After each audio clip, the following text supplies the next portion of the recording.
Bernie Madoff, the golden boy of Wall Street who became the architect of the biggest Ponzi scheme in history. For 3 decades, he ran a fraud so massive, it fooled everyone, from Wall Street titans to everyday investors. How did he pull it off? Fake trades, forged documents, and blind trust allowed Madoff's scheme to rake in billions. The profits seemed too good to be true, but as long as the returns kept coming, no one dared to ask questions. Banks didn't investigate. Regulators missed the red flags. And Bernie? He orchestrated it all flawlessly. When it finally came crashing down, it had been decades in the making. A ticking time bomb of deception. People lost everything to his greed. Why would a man like Bernie Madoff, wealthy, successful, and respected, risk it all for a scam? This is the story of how Bernie Madoff became the monster of Wall Street. You're watching The Money Game. Bernie Madoff's story begins in Queens, New York, where he was born in 1938 to Ralph and Sylvia Madoff. Growing up in a modest household, Bernie witnessed his father, a stockbroker, struggle with failed business ventures, a challenge that may have sparked the ambition that would define Bernie's future. Relentless in his pursuit of success, Madoff graduated from Hofstra University in 1960 at the age of 22. Borrowing $5,000, a significant amount at the time, he started his brokerage firm Bernard L. Madoff Investment Securities LLC from a tiny office in Manhattan. His wife, Ruth, handled the company books while Bernie focused on attracting clients. In the early 1960s, Madoff started as a trader in penny stocks, the foundation on which he built his firm into one of the largest penny stock brokerages and wealth management firms of its time. His entrepreneurial spirit shone early on. He and his brother Peter developed a computer trading software program that would revolutionize the financial industry. This system was eventually adopted by NASDAQ, laying the foundation for much of today's electronic trading. By 1990, Madoff had reached the position of chairman of NASDAQ, cementing his status as one of the most influential figures in finance. The Madoffs climbed the social ladder quickly, rubbing shoulders with New York's elite. By the 1980s, Madoff had established his firm as a leader in electronic trading, processing up to 10 to 15% of all orders for the New York Stock Exchange, NYSE. His reputation as an innovator solidified his standing as a titan of Wall Street. In the 1990s, Bernie Madoff reached the height of his career, becoming a prominent philanthropist and political donor, especially to the Democratic Party. Ironically, some of the charities he supported would later become victims of his Ponzi scheme, losing millions entrusted to him. Madoff's personal life mirrored his success with lavish parties, a Manhattan penthouse, and a beachside mansion in Montauk. To the outside world, he seemed to embody the American dream. But beneath the surface, cracks began to show. His steady returns raised suspicions, and his refusal to allow audits and insistence on secrecy only deepened the mystery surrounding him. At its core, a Ponzi scheme is a financial illusion, a house of cards built entirely on deception. Named after Charles Ponzi, a con artist from the 1920s, the scheme uses money from new investors to pay earlier ones, creating the illusion of profit without generating any actual income. Bernie Madoff didn't just execute a Ponzi scheme. He turned it into a colossal operation, fooling the world for decades and leaving devastation in his wake.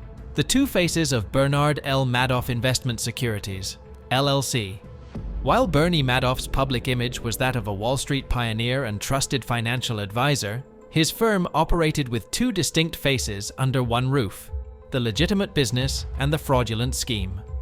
On the 19th floor of Manhattan's Lipstick Building, Madoff's legitimate brokerage firm thrived. It specialized in market making and proprietary trading, executing stock trades for institutional clients, hedge funds, and banks. The firm's success was built on cutting-edge technology. Madoff and his team were early adopters of electronic trading, significantly reducing transaction costs and earning immense respect within the financial industry. This was the public face of Madoff's operation, employing hundreds of people and building a reputation that seemed untouchable. But 2 floors below, on the 17th floor, an entirely different story was unfolding. This highly restricted area was the hub of Madoff's Ponzi scheme, a fraudulent operation promising consistent high returns to investors without making a single legitimate trade. Instead of investing client funds, Madoff and his trusted lieutenant, Frank DiPascali, fabricated trade confirmations and account statements using new investor money to pay earlier investors.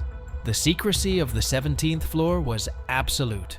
Only a select few employees were aware of the fraud, and access was strictly limited. Even family members and employees from the legitimate business were kept in the dark. For over 20 years, Madoff promised what every investor dreams of: steady, reliable returns, often around 10% annually, regardless of market conditions.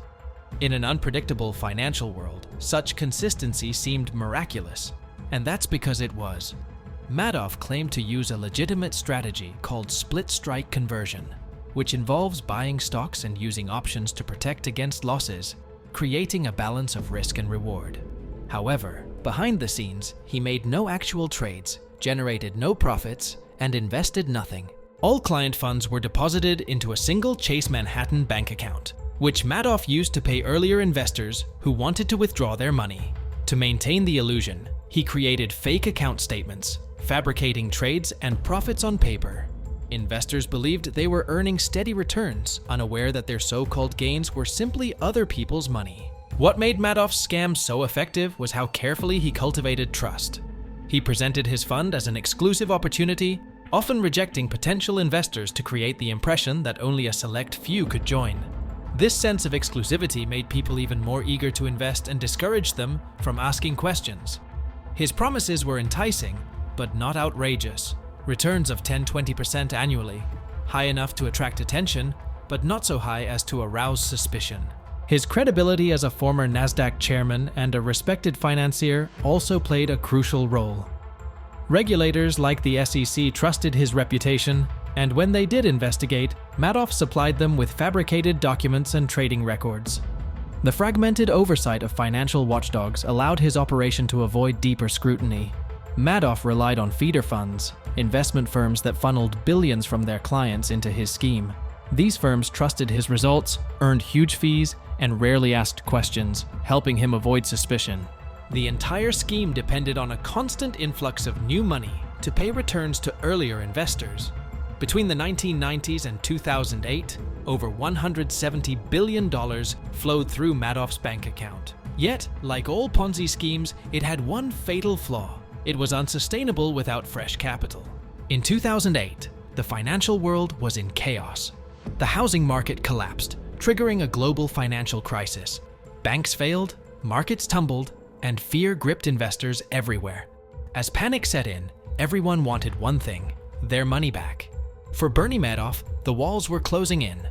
For decades, Madoff's Ponzi scheme relied on a steady flow of new investments to pay existing clients. But in 2008, the well ran dry.